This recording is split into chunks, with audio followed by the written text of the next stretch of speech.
കുറച്ച് നല്ലൊരു റോള്, അതായത് ഓക്കെ ആയിട്ടുള്ള, അതായത് കേൾക്കുമ്പോ തന്നെ ഇത് ഓക്കെയാണ്, അല്ലെങ്കിൽ കുറച്ച് ഉണ്ടായാൽ മതി ആ ഒരു കഥാപാത്രം നല്ല രീതിയിൽ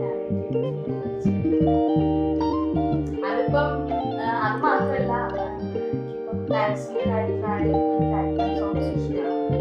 സോ വന്നു ചെയ്യൂടാണ് എല്ലാ സംവിധായകരും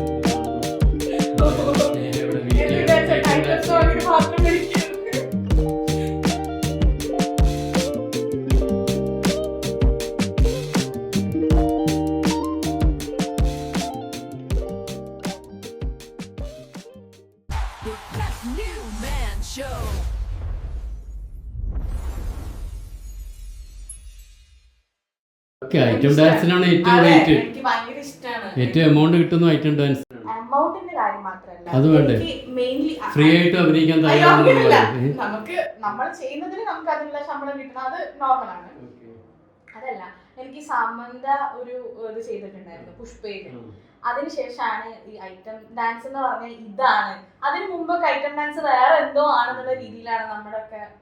പക്ഷെ അതെന്താന്നറിയോ, അതൊക്കെ ഫേമസ് ആയി കഴിഞ്ഞാല് നിങ്ങളെ വിളിക്കുള്ള ഐറ്റം ഡാൻസ്. അതെ, അല്ല ഞാൻ നോർമലി പറഞ്ഞതാണ്. അപ്പൊ അതിനുശേഷമാണ് എന്താ ആർക്കും ചെയ്യാം ഡാൻസ് എന്ന്, ഒരു മൂവിക്ക് ഒരു ഡാൻസ് വേണമെന്നുണ്ടെങ്കിൽ അത് ഓക്കെ ആയിട്ടുള്ള ആൾക്കാർക്ക് ചെയ്യാം. എപ്പോഴും അത്രയും ഫേമസ് ആയിട്ടുള്ള ആൾക്കാരാണ് ഇതിന് വിളിക്കുള്ളൂ ഐറ്റം ഡാൻസ്. എല്ലാവരും പുതിയ ആളെ വിളിച്ചിട്ട് കാര്യമില്ല. അവർക്ക് ആ സ്നേഹ സോഷ്യൽ മീഡിയയിൽ തെളിഞ്ഞുകൊണ്ടിരിക്കുകയാണ്, സിനിമയിലേക്ക് കാലെടുത്ത് വെച്ചു. അപ്പോൾ നാട്ടുകാരുടെ അഭിപ്രായം എന്താണ്? നാട്ടുകാർ സപ്പോർട്ടുണ്ടോ? നാട്ടുകാർ സപ്പോർട്ട് ചെയ്യുന്നുണ്ടെന്ന് ചോദിച്ചാൽ സത്യമായിട്ട് എനിക്കറിയില്ല. ടു ബി ഹോണസ്റ്റ്, സത്യമായിട്ട് പറയാനാണ്, എനിക്കറിയില്ല. അവർ സപ്പോർട്ട് ചെയ്യുന്നവരുണ്ടാവാം, സപ്പോർട്ട് ചെയ്യാത്തവരുണ്ടാവാം. എൻ്റെ അടുത്ത് ആരും വന്നിട്ട് അങ്ങനെ പറഞ്ഞിട്ടില്ല.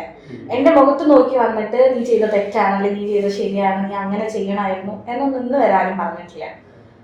ഞാൻ പിന്നെ എൻ്റെ ലൈഫ് നോക്കി പോകുന്ന ഒരാളായതുകൊണ്ട് ഞാൻ ചെവി കൊടുക്കാറില്ല, ഞാൻ കേട്ടിട്ടില്ല. വീട്ടിലും അച്ഛനും അമ്മക്കൊക്കെ, അച്ഛൻ, അമ്മ, അനിയൻ 100% സപ്പോർട്ടാണ്. അവരാണ് ശരിക്കും എന്നെ ബാക്കിൽ നിന്ന് സപ്പോർട്ട് ചെയ്യുന്നത്. അപ്പൊ എല്ലാവർക്കും സ്നേഹ പേടിയാണ്. വീട്ടുകാർക്ക് മാത്രമല്ല നാട്ടുകാർക്കും പേടിയാണ്.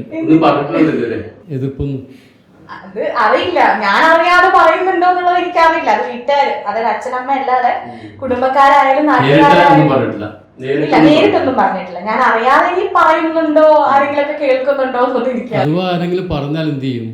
നിർത്തി പോവോ? ഇല്ല ഇല്ല, അത് ഇതിലെ കിട്ടില്ലേ കണ്ടിന്യൂ ചെയ്യും. അപ്പോൾ ജീവിതകാലം മുഴുവൻ സിനിമയിൽ തന്നെ നിൽക്കാനാണോ താല്പര്യം? അതോ കുറച്ച് കഴിഞ്ഞാൽ കുറച്ച് പണമൊക്കെ ഉണ്ടാക്കി നല്ലൊരു കുടുംബജീവിതം കഴിച്ച് അങ്ങനെ മുന്നോട്ട്? പല നടിമാരും അങ്ങനെയാണല്ലോ, കുറച്ച് ഒരു ലെവലെത്തിക്കഴിഞ്ഞാൽ ഫിനാൻഷ്യൽ ബാക്ക്ഗ്രൗണ്ടൊക്കെ വന്നതിന് ശേഷം നല്ലൊരു അമേരിക്കയിലോ അവിടെയൊക്കെയുള്ള ഒരു ഭർത്താവിനെ, പല നടിമാരും അങ്ങനെയാണല്ലോ, അവർ വിദേശത്തേക്ക് പോകുന്നു. ആ ഒരു ലെവലിൽ എത്താൻ വേണ്ടി മാത്രമാണ് പലരും സിനിമയിലേക്ക് വരുന്നത്. അതുപോലെയാണോ? അല്ല, ലൈഫ് ലോങ് കൊണ്ടുപോകണമെന്നാണ്. അതാണ് ഞാൻ പറഞ്ഞത്, എനിക്ക് അങ്ങനെയുള്ള ഒരു പാർട്ട്ണറെയാണ് വേണ്ടത്. ഇപ്പൊ ലൈഫ് ലോങ് സിനിമയിൽ നിൽക്കണം. ജനങ്ങളുടെ കഷ്ടകാലമാണല്ലോ.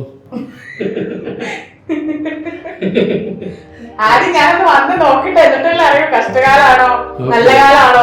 നല്ല കാലം തന്നെയാണ്, ഞാൻ തമാശ പറഞ്ഞത്. എന്തായാലും ജനങ്ങൾ സന്തോഷിക്കട്ടെ, സ്നേഹം വന്നിട്ട്. അതെന്നെ ഇഷ്ടപ്പെടുന്നവരൊക്കെ സന്തോഷിക്കും.